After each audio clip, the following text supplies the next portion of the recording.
Hey everyone, this video will teach anyone how to deadlift in 5 simple steps. The deadlift is the easiest movement to teach a new lifter. Contrary to popular belief, there is no prerequisite for learning how to deadlift. You don't need yoga-like mobility to bend over and grab a barbell. You don't need to work on your posture before learning the deadlift because the deadlift itself will fix your posture. You don't need to worry about activating your glutes and shoots before you deadlift because it is impossible to perform a deadlift without activating all the muscles involved, especially when it's a heavy deadlift. It makes no sense to waste your time or your client's time performing secondary movements that are more complicated than the primary movement you are trying to get better at. Without further ado, here is the 5-step deadlift setup. Step number 1. Approach the bar and place the middle of your foot directly under the barbell. The barbell should be over the middle of your entire foot, not just the part that you see. This is going to place the barbell about 1 inch away from your shins. Set up to the barbell. Do not set the barbell up to you. Listen up. From here on out, you cannot move the barbell. Doing so will make this entire step a waste of time. Step number 2. Bend over and place your hands on the barbell. Your hands should be right outside your legs. Leave your knees unlocked, but don't bend them when you reach down to grab the bar. Do not worry about keeping your back flat. We'll take care of that later. Do not move the barbell. Step number 3. Bring your shins to the barbell. Do not bring the barbell to your shins. Once you bring your shins to the barbell, your hips will now be set in the correct position. Do not move the barbell. Step number 4. Squeeze your chest out. This will flatten your back. It will also straighten your arms out, and it will pull the slack out of the barbell. The cue that Austin gives me is, make sure you feel heavy in your hands. While you're squeezing your chest out, this is a perfect time to drive your knees out against your elbows. It is important that while squeezing your chest out, you do not sit your hips down. Do not move the barbell. Step number 5. Drag the barbell up your body. Tighten your lats by pulling the barbell up your body. Do not let the barbell swing out in front of your body. There should be no daylight between your body and the barbell. Finish by standing tall with your chest out. Your knees and hips should be locked out.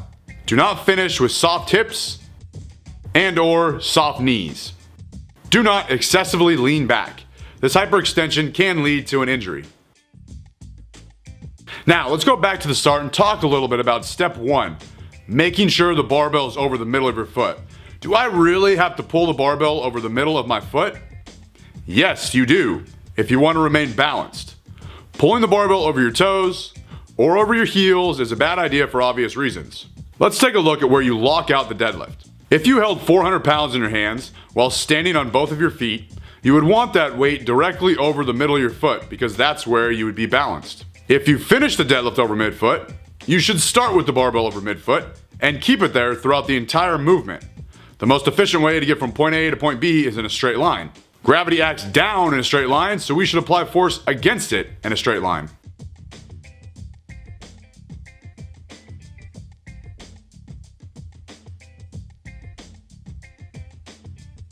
Let's talk for a second about stance width.